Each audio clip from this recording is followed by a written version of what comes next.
The Oklahoma Sooners have a tough slate in 2025, but what is the toughest game?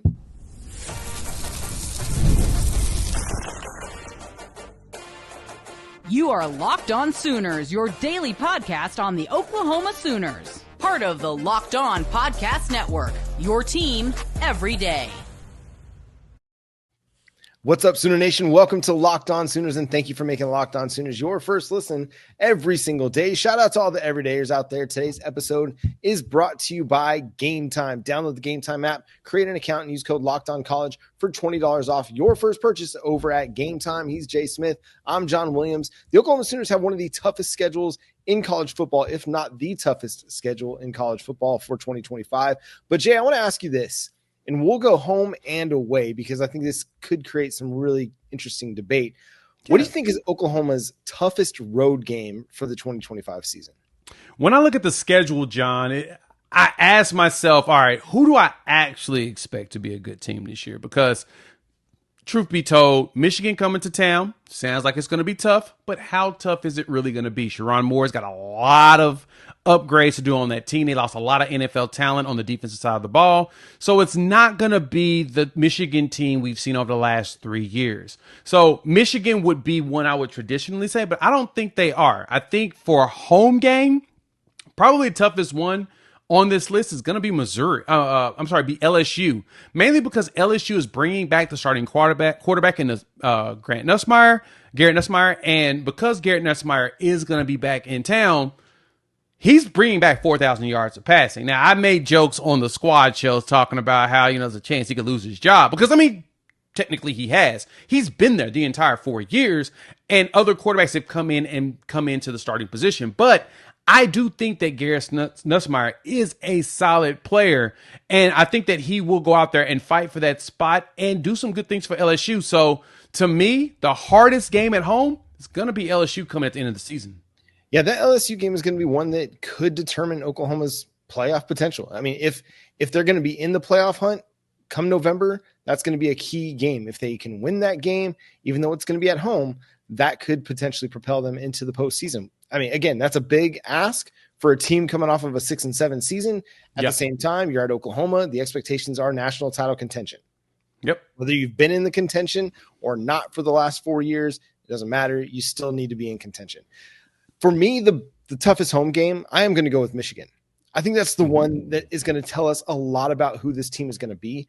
Offensively, we know Michigan hasn't been great, or at least wasn't great in 2024.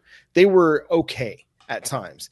It's the defense that I'm really curious to see how well Oklahoma's offense matches up with that Michigan defense, because the Michigan defense, whether they lose guys or not, it's still going to have a lot of really good players on that unit.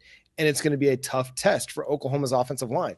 If they can create some magic in the run game, protect John Mateer a little bit, and the offense can score 27, 30 points and get a win, man, that's huge. And I think that'll provide a lot of confidence for Oklahoma fans moving forward. I kind of ripped on Texas for beating a bad Michigan team last year.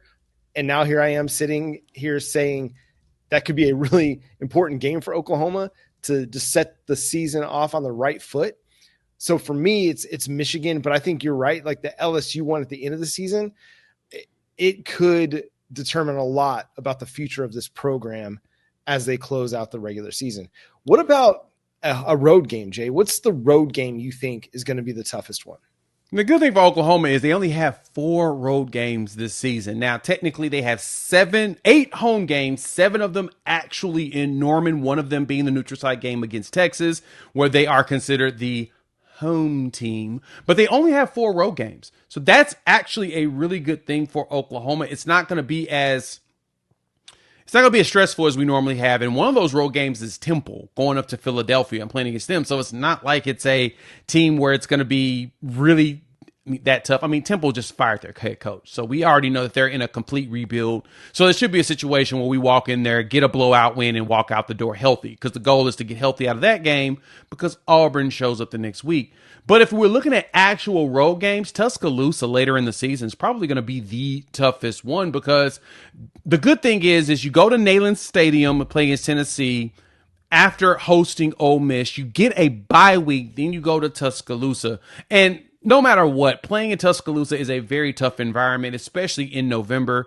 Alabama should be on a upward trajectory, but at the same time, John, the one thing that we have to understand about our competition this year is a lot of the teams we're playing against are breaking in new quarterbacks. You mentioned Michigan. I do agree that Michigan is going to be a game that's going to be a very much determining factor of how the season goes.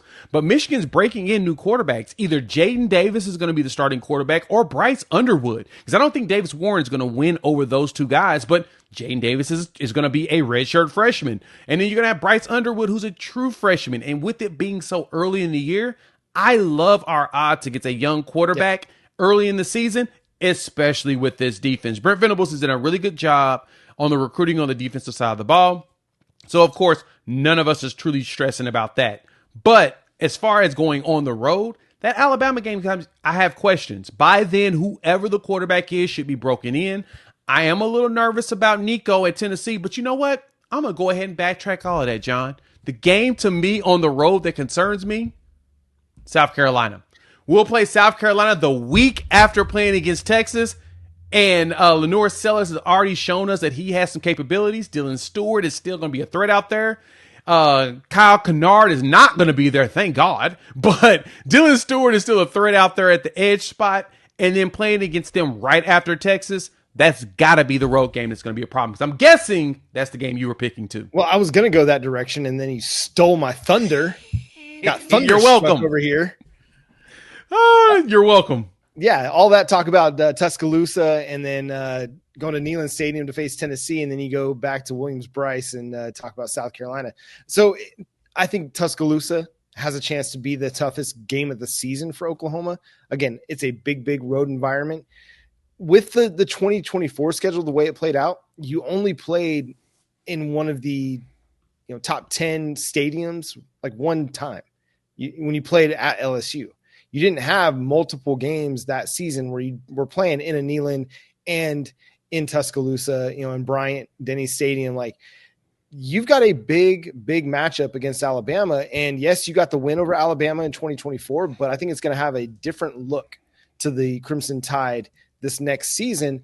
And for a guy like John Mateer, is he going to be able to hold up in that kind of an environment? Is Ben Arbuckle's offense going to be able to do the dirty things that have to be done on the road to go win a big game in a tough environment? We'll see. Again, Alabama, until Alabama really drops off and has a 6-7 season, a 7-6 season, they're still Alabama to me. But being able to come off of a bye week, I think that helps. But what's the mentality of this team going to look like when you have a stretch of games where you face Texas, South Carolina, Ole Miss, Tennessee, bye week, Alabama, Missouri, LSU? Like, there is no main game in the midst of all of that. There's no off week except for the bye week. But given what you play before the bye week and what you play after the bye week, that bye week's not going to feel very restful. So that Alabama game going into the bye or coming out of the bye is going to be incredibly huge. And if Oklahoma wants to be in playoff contention, that's going to have to be a one that they go and steal on the road.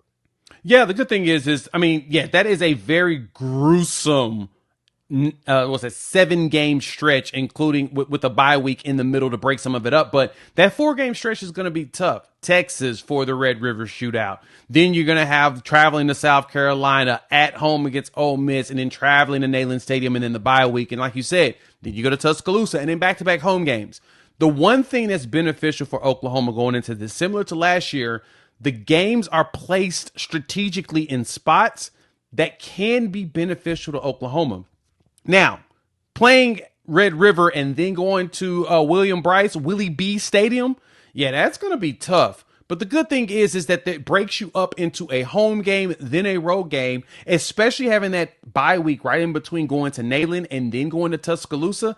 That is one of those things where, as tough as Oklahoma's schedule is, the SEC kind of did them a couple of favors here, right, John? They get to have games that gaps it out. So Brent Venables and staff can actually put together some game plans against the tough road games, because a week in preparation to go on the road is pretty tough, especially when you do a back-to-back.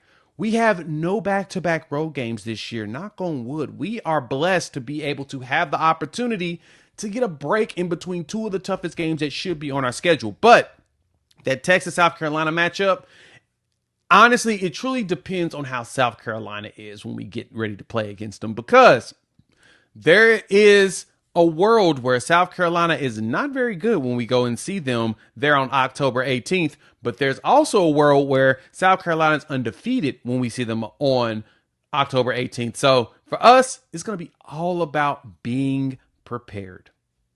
Yeah, so many of these games right now, as I look at them, I don't feel great. I don't feel optimistic or very confident about.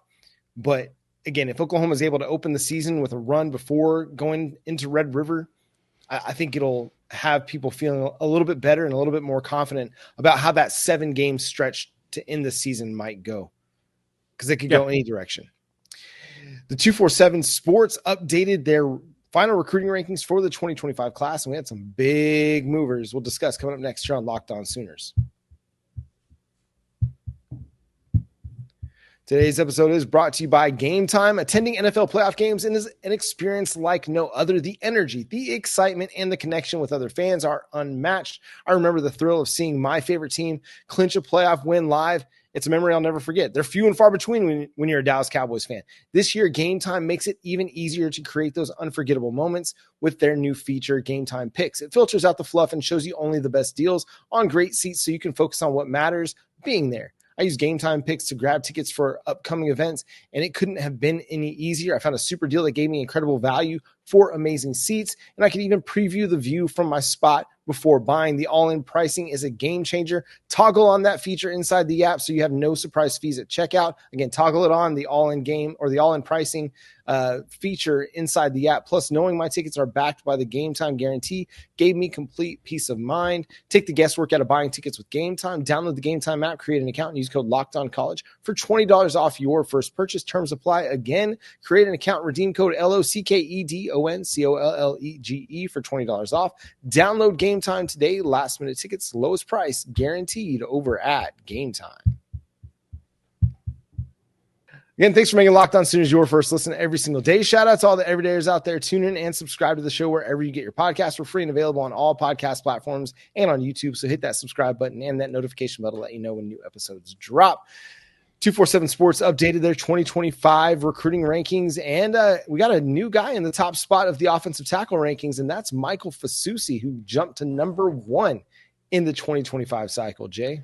Of course, we're all excited at the fact that we got ourselves another 5-star plus player. Michael Fasousi is a 5-star on all of the recruiting sites, and he jumped up to the number 1 position for 247. Now, Ryan Fauger, the other offensive tackle we got, dropped to about 13th out of the top 10, which is okay.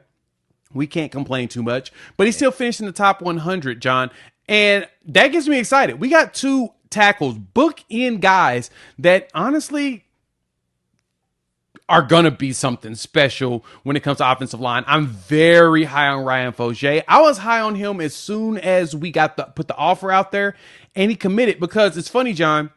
He came in initially as a 3-star. I remember making a video about him last February. I was actually out on vacation preparing to go out and about, and I was like, I got to make a video about this guy. I watched the film. I'm like, oh, there's something here, and I kind of see what Bill Bedenbaugh was looking at. I don't know what it is, but there's something special about the way he can move, the way he can run through people and all of that. And boom, he has flown up to number 13 in his position, number 70 on 247's composite. That shows you, or 247 is just picks in general, the way that their recruiting services look at it. So Ryan Fauger is one of those players that he's going to be able to shock a lot of people out there, him and Michael Fasousi.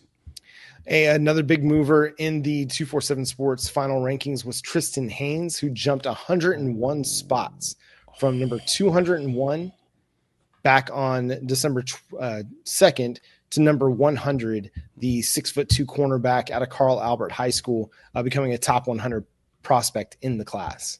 You know what's funny about that, John? There were so many fans, Sooner Doomers, we'll more so call them. They'll be in the comments of this video guaranteed right now, right? But they were telling me that Oklahoma just can't get really good talent, and the state of Oklahoma just doesn't produce enough of it. Do you know who was on Tristan Haynes' list of teams that he was looking at? Let me go ahead and let you know. he had Alabama, Arkansas, Georgia, Iowa State, Kansas State, Missouri, Miami, Nebraska, Notre Dame, Oklahoma State, Stanford, TCU, Tennessee, Texas A&M, all trying to get his services. And there was at one point, people were thinking he was going to end up at Georgia because there was a chance that he did not want to stay in state. Shout out to Jay Valai for finding a way to convince this young man and Brent Venables to get him to stay home, because at 6'2", roughly 175, he's a little thin. He'll put on some weight. But, man, he's a really good defender. And as you mentioned, he jumped 101 spots to number 100 in the country out of all high school players. Tristan Haynes is one player, man, that I was excited about watching him at Carl Albert. And I'm so glad we built a pipeline to hopefully snatch up even more elite players from that school. Yeah, he's going to be one of those guys that I think is going to have an opportunity to make an impact early, because we know that the cornerback room is there are questions at cornerback. You know, you Correct. like what Eli Bowen showed in the development that he showed as a true freshman. Jacoby Johnson, I think the talent is there, but the book is still out on him. Gentry Williams, just got to get my guy healthy and keep him healthy for a full season. But after that, it's just question marks. It's you got guys that you like, that you want to continue to develop, and you think there's something there, but no guarantees past maybe an Eli Bowen at corner. I think the jobs are up for grabs, and this is a dude that's got the size that could come in, and especially if he's able to get up to maybe like a 190 or so by the time the season starts, I think that gives him an opportunity to be a difference maker on the outside.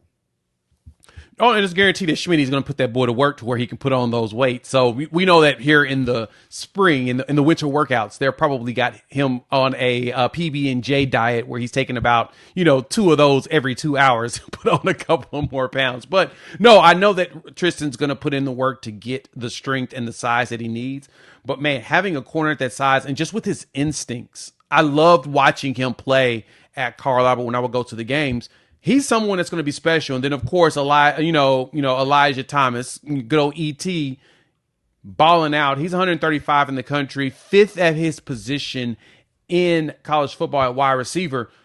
Just the fact that we were able to pull this much talent from the state of Oklahoma is huge. So you add him, C.J. Nixon, who's another Oklahoma player who is 17th in the country in his position at edge. We put together a solid class of players without trying to get every single great one out there. Well, great one based upon rankings, because truth be told, we've seen 5 stars bust. We've seen 4 stars bust. We just need to see them produce on the field. And as long as they show us the work ethic that we need in order to be productive here in the SEC, yeah, we're going to be good. I think we're going to be good for real. Yeah, Oklahoma brought in 6 players that rank in the top 20 of their respective position rankings. Michael Fasousi, Ryan Foje, CJ Nixon, Tristan Haynes, Elijah Thomas, and then Torrey Blaylock. And again, I think Torrey Blaylock's got a chance to be every bit the potential blue chipper that everybody thinks he is, because of the speed, the physicality, the contact balance that he's got, his ability to hit the home run, both in the passing game and the run game. I really like his game, but he runs tough. He runs tough between the tackles too. So a dude that I think has a chance to be an impact player. If you're looking at the 3-star guys, Jay, is there a guy out there that really stands out to you that you're excited to see in Norman? So there's a couple of them that really jump out to me. One, Trent Wilson is one, the defensive tackle out of Maryland. We saw him win I think it was Rivals MVP or something at one of their camps. And that dude's going to be a force at the defensive tackle position. I think that he's very much underrated, and that's fine. I like guys that are underrated that feel like they come in with a chip on their shoulder and they wanting to come, prove themselves to everybody. He's one that, when Todd Bates went out there and snatched him up and was able to win him, I'm gonna be honest, I didn't think that was a possibility, because Trent Wilson has a very long, extensive list of teams that actually won his services, from Alabama to Auburn, going down to Florida State. Georgia wanted to get his services, Ohio State, Notre Dame, all the schools that are known, Penn State, Texas, Tennessee, South Carolina, Texas A&M, USC, Virginia Tech, all of those schools that are known for getting some really solid defensive linemen wanted him. They gave him an offer that was committable, and we were able to win his services. Michigan, they're on the list as well. Georgia Tech, I do believe that Trent Wilson is going to be one that's going to really be a shocker to a lot of people. Him, as well as, I'm going to be honest, another one of these Oklahoma boys, A lot of people don't want to give a lot of these props, but I am very high on Marcus James. I saw him in person at Carl Albert. Again, that Carl Albert pipeline. He's a legitimate 6'3", 220-pound dude. He's huge. When I saw him playing out there at tight end and then back at linebacker, I'm like, is he really a high schooler? I had to ask my son then. I'm like, son, is he? He's like, no. I've seen him in classes. Like, you sure? Because I feel like this dude is somehow like moonlighting from like a tech school, or he's in like the military, because he's a legitimate big dude. And so if you can refine his skill set, he's got enough speed, just get him a little bit faster, but get his technique down. John, I think Marcus James could be one that's going to shock everybody. I'm really looking forward to seeing what they do with Darius Afalava. You can't teach the size. Already, 6'3", 6'4", 320, according to 247 Sports. 6'5", 320, yes. So 6'5". Sorry, Darius, for shortening a little bit. Okay. That's big, man. He's a big dude that moves really, really well, and you need that. You need that size. You need that strength. And call me biased a little bit, but I like a little Utah Polynesian pipeline thing that they got going on there. Those guys just play physical. They just play tough. So I'm excited to see what Bill Bedenbaugh is able to do with him. I know, you look at the 3-star and you think, okay, what's he going to be? What's he going to become? But again, another guy that had a ton of offers: Washington, Utah, Michigan State, UCLA, Arizona State, Arkansas, LSU, Michigan, Nebraska, Ole Miss, Oregon, Tennessee, Texas A&M. So notable offers for that kid. Where did Oklahoma end up in the 247 Sports team recruiting rankings?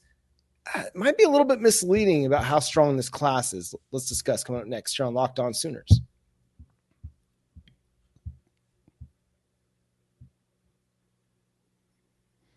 Again, thanks for making Locked On Sooners your first listen every single day. Shout out to all the everydayers out there. Tune in and subscribe to the show wherever you get your podcast. Let us know who's your favorite 3-star in the 2025 recruiting class. Who's the guy you think is going to have the biggest impact at Oklahoma? Let us know in the YouTube comments. Hit us up on social media on all the platforms. You can find us out there. So, Jay, we're looking at the 247 Sports team recruiting rankings, and the Oklahoma Sooners come in at 17th, which is 10th among SEC teams. But this is a little bit misleading here, Jay, because Oklahoma took a relatively small class for Brent Venables. So they only took 18 kids, where you look at a lot of the SEC teams, they're taking 25, 26, 23, 21. And so Oklahoma may only be 10th in the SEC in terms of total score, but in blue chip rating ratio, they're number 6 among those teams in the SEC, behind LSU, Alabama, Georgia, A&M, and Texas. So the usual suspects is basically what you're saying there. Teams that you end up finding yourself around and behind.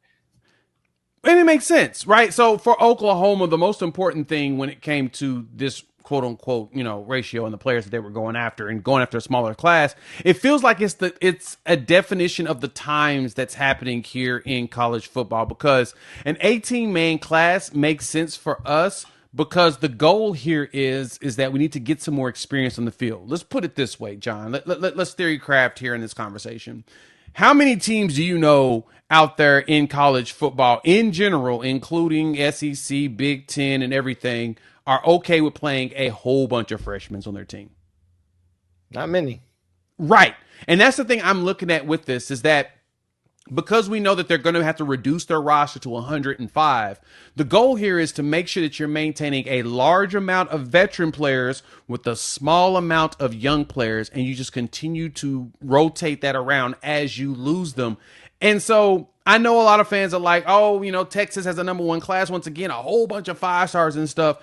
For Texas, they're probably hoping they're not playing a lot of those freshmen immediately. Now, some of them may show up and show out immediately and get a chance to play, and they may fill in some of the spots where they need replacements, but Texas is losing a lot. Same thing with Georgia. But Georgia's bringing in 28 freshmen. That just does not sound like winning football today. Because we've all learned that the older your players are, the more veteran they are, usually the better your teams are. Notre Dame and Ohio State had a very veteran set of teams. Now, they had some young players like a Caleb Downs come out there that was playing, as a sophomore. Totally get that. but the majority of the team were veterans. And that's what we're seeing with Oklahoma right now. Thank goodness. We're actually at the point where we're playing a bunch of sophomores, redshirt sophomores, and juniors and seniors. So we've got age and we've got experience so that understand how college football works.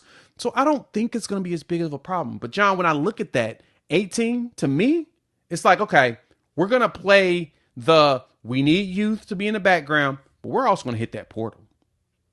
Well, and I think also they probably didn't have as many guys portal out as maybe they expected. It's true. In the winter portal session, because I think if you look at the offensive line in particular, there's a lot of dudes that I think if you were to ask, a buddy or, your Sooner friend or family member, then maybe they thought X guy or Y guy was going to portal out, but they didn't. Whether it was a dude that was banged up all year and didn't really play a whole lot, it didn't happen. Oklahoma added a big offensive line class, retained all those guys. And so you kind of were left in a situation where, okay, you might have had to short other positions. Wide receiver might have been one of those spots. Even though you had a bunch of wide receivers portal out, you had big wide receiver classes for 2024 and 2025, or at least you did initially. And so you had to change some things up a little bit. You had all your running backs return. I don't think anybody maybe anticipated that really happening at all. So your safety room is still big. Your corner room is still big, and it's young. So the 18, I think, makes sense for this transition from 2024 to 2025 because you did return a lot of players. And so, in the future, once everybody kind of gets a handle on what the roster construction is going to look like, maybe they take a bigger class. And we'll talk about this maybe a little bit more on tomorrow's episode, that Oklahoma might actually be a beneficiary of some of these other teams taking bigger classes when come June or the spring portal window, a lot of these rosters are going to kind of thin out a little bit as they have to get down to that 105 roster limit. It's going to look a lot different. So 18 now might turn into something a little bit more down the road, or you might bring in several more portal guys, which again, we'll talk about more of the portal stuff on Friday's episode. But yeah, I think this is them just saying, hey, we know what we need for now. Let's see what the roster is going to look like. Let's see what the attrition is going to look like and how we get to 105 in this new roster limit era of college football. Yeah, you got to pay attention to those numbers, and that's the thing that's going to be critical. And I think that a lot of fans don't get that portion of it, and that's the one thing that we want to preach to you, Sooner fans, is that this staff understands that at a certain point, they're going to start cutting people. And so in a way of being, I guess, a good steward to them, letting them know, hey, you're probably one that's going to be on the list that's going to get cut. You probably need to find a home here in the winter window, because when the spring window comes around, it's going to be really tough to find homes. And like you said, it was kind of a shocker that we did not lose a single running back into the portal. I kind of thought we would lose one or two, especially the way that Taylor Tatum as well as Xavier Robinson kind of, came out. It looked like they're probably going to fight for some spots. But keeping a Javante Barnes and a Gavin Sawchuk, still got veterans out there that can play running back, and you're going to have a nice set of rotations. You did lose some, solid players on defense. Like Deshaun McCullough is still one that I hate that we lost at his size. He was one that excited me at 6'5", 230, 240 pounds. I wanted him to work out or find a way for him to work out, but the game is the game. You understand that he understands that he wants to be able to play, and the only way he was going to play was not being at Oklahoma, because the linebacker room was starting to get big with Kip and Kobe showing up. Samuel Masigo starting to shine out. You pick up a player like Kendall Daniels to be able to add to that room because you lose a Deshaun McCullough. You probably still go after a Kendall Daniels if you can get your hands on him. So to me, it makes sense that the Sooners are trying to not have too much youth. You want to have enough youth to prepare yourself to build over the next couple of years, but you need more veteran presence if you want to win today. And honestly, this is a win now year for Oklahoma.